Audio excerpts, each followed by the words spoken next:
আজ আমরা কথা বলবো ই-রুপি নিয়ে।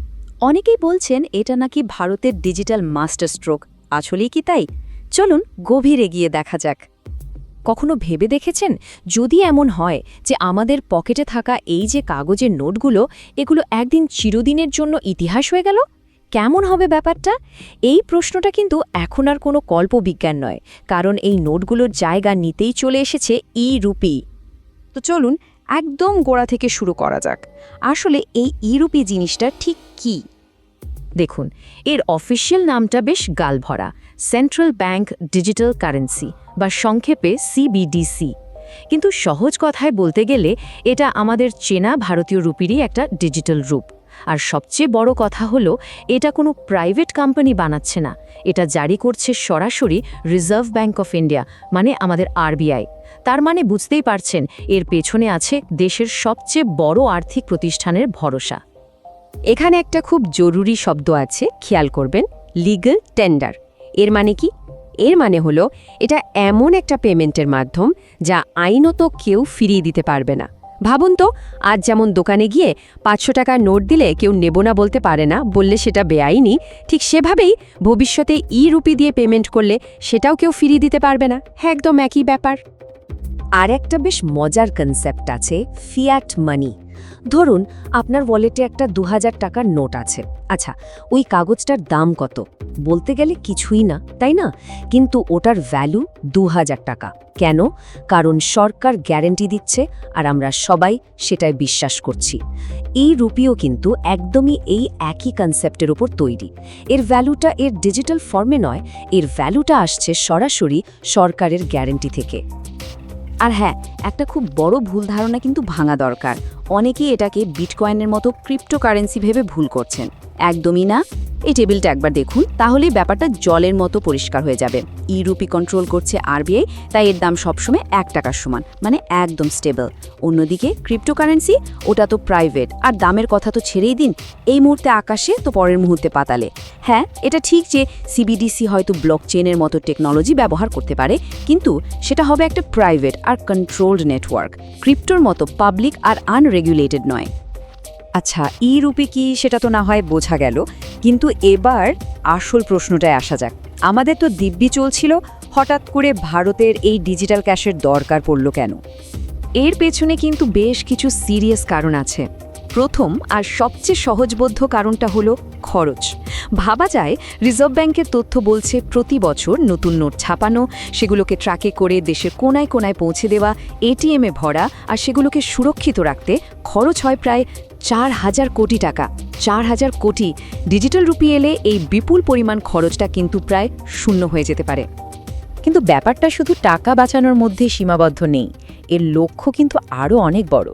যেমন ধরুন, কালো টাকার লেনদেন বন্ধ করা, বা দেশে সেই সব মানুষের কাছে ব্যাংকিং পরিষেবা পৌঁছে দেওয়া যাদের এখনও কোনো ব্যাংক অ্যাকাউন্টই নেই।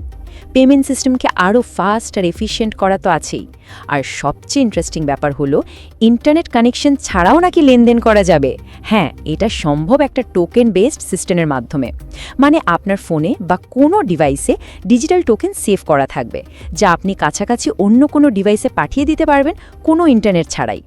এবার আসা যাক সেই পয়েন্টে, যেটা নিয়ে সবচেয়ে বেশি আলোচনা হচ্ছে। কেন বলা হচ্ছে যে এটা কালো টাকার বিরুদ্ধে একটা মাস্টার স্ট্রোক হতে পারে? ব্যাপারটা খুব সহজ। ভাবুন, যখন প্রত্যেকটা টাকা ডিজিটাল হয়ে যাবে, তখন সেটার একটা ডিজিটাল ছাপ থেকে যাবে, মানে একটা ডিজিটাল ট্রেল। আরবিআই সেন্ট্রাল খাতায় প্রত্যেকটা লেনদেন রেকর্ড করা থাকবে। তার মানে কি দাঁড়ালো? কে কাকে কখন ঠিক কত টাকা পাঠাচ্ছে, সব কিছুর একটা পাকা হিসেব থেকে যাবে। এমন একটা সিস্টেমে লুকিয়ে লুকিয়ে বিশাল অঙ্কের নগদ টাকা জমানো বা লেনদেন করাটা প্রায় অসম্ভব হয়ে যাবে। আর এর ফলে কিন্তু টাকা লেনদেনের পুরো সিস্টেমটাই পাল্টে যেতে পারে। দেখুন, এখনকার সিস্টেমে কি হয়, আরবিআই থেকে টাকা প্রথমে কমার্শিয়াল ব্যাংকে যায়, তারপর সেটা আমাদের হাতে আসে। কিন্তু ই-রুপির ক্ষেত্রে আরবিআই সরাসরি আমাদের ডিজিটাল ওয়ালেটে টাকা পাঠাতে পারবে। এর একটা বড় ইমপ্লিকেশন হলো, ভবিষ্যতে হয়তো টাকা রাখার জন্য কোনো ব্যাংক অ্যাকাউন্টেরই দরকার হবে না। অবশ্যই যে কোনো নতুন টেকনোলজির সাথে কিছু রিস্ক আর চিন্তা জড়িয়ে থাকে।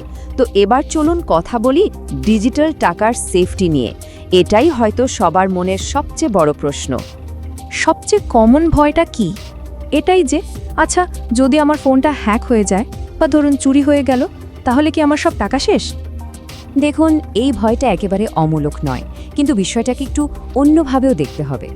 আজও তো আমাদের পকেট থেকে মানিব্যাগ চুরি হয়, তাই না? আর ফিজিক্যাল টাকা একবার চুরি হয়ে গেলে সেটা ফেরত পাওয়ার সম্ভাবনা কতটুকু? প্রায় শূন্য। ডিজিটাল ওয়ালেট হ্যাক হওয়াটা অবশ্যই একটা ঝুঁকি, কিন্তু এটা একটা অন্য ধরনের ঝুঁকি।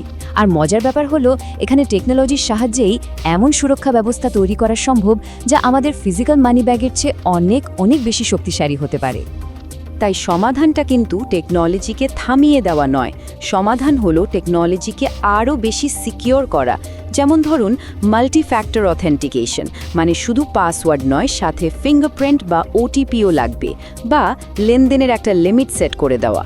আর ফোন চুরি বা হ্যাক হলে যাতে সঙ্গে সঙ্গে ওয়ালেট ব্লক করে দেওয়া যায়, তার জন্য একটা সেন্ট্রাল সিস্টেম তৈরি করা। এই ধরনের সুরক্ষা কবচগুলো যদি ঠিকঠাক থাকে, তাহলে ডিজিটাল টাকা আসলে ফিজিক্যাল টাকার চেয়ে অনেক বেশি নিরাপদ হয়ে উঠবে। তো চলুন এবার আমরা এই পুরো আলোচনার সবচেয়ে বড় ছবিটা দেখি। এই ইউরোপের আসল ইম্প্যাক্টটা ঠিক কোথায়? এই স্লাইডে যে কথাটা লেখা আছে ওটা কিন্তু খুব গভীর। এটা টাকার সংজ্ঞাকেই বদলে দেওয়ার একটা চেষ্টা। এটা শুধু কাগজের নোটকে ডিজিটালে নিয়ে আসা নয়, এর থেকেও অনেক বড় কিছু। আসল লক্ষ্যটা হলো টাকাকেই একটা নতুন রূপ দেওয়া, প্রত্যেকটা রুপিকে একটা সুরক্ষিত, স্মার্ট এবং পুরোপুরি ভারতীয় ডিজিটাল অ্যাসেটে পরিণত করা। একবার ভাবুন তো এমন টাকার কথা যা প্রোগ্রাম করা যায়। মানে ধরুন সরকার কোনো স্কিমের জন্য টাকা দিল, আর সে টাকাটা শুধু নির্দিষ্ট কাজেই খরচ করা যাবে, অন্য কোথাও নয়। এটা শুধু একটা টেকনোলজিক্যাল চেঞ্জ নয়, এটা টাকার সঙ্গে আমাদের সম্পর্কের একটা ফান্ডামেন্টাল শিফট। আর সব শেষে এই পুরো ব্যাপারটা আমাদের একটা বিরাট প্রশ্নের সামনে দাঁড় করিয়ে দেয়। ভারতের এই পদক্ষেপ কি তাহলে সারা বিশ্বের কারেন্সির ভবিষ্যৎ ঠিক করে দেবে? আমরা কি সত্যিই একটা গ্লোবাল ডিজিটাল কারেন্সি বিপ্লবের দোরগোড়ায় দাঁড়িয়ে আছি? কাগজের নোটের যুগ কি তাহলে শেষের পথে? উত্তরটা হয়তো সময় বলে দেবে।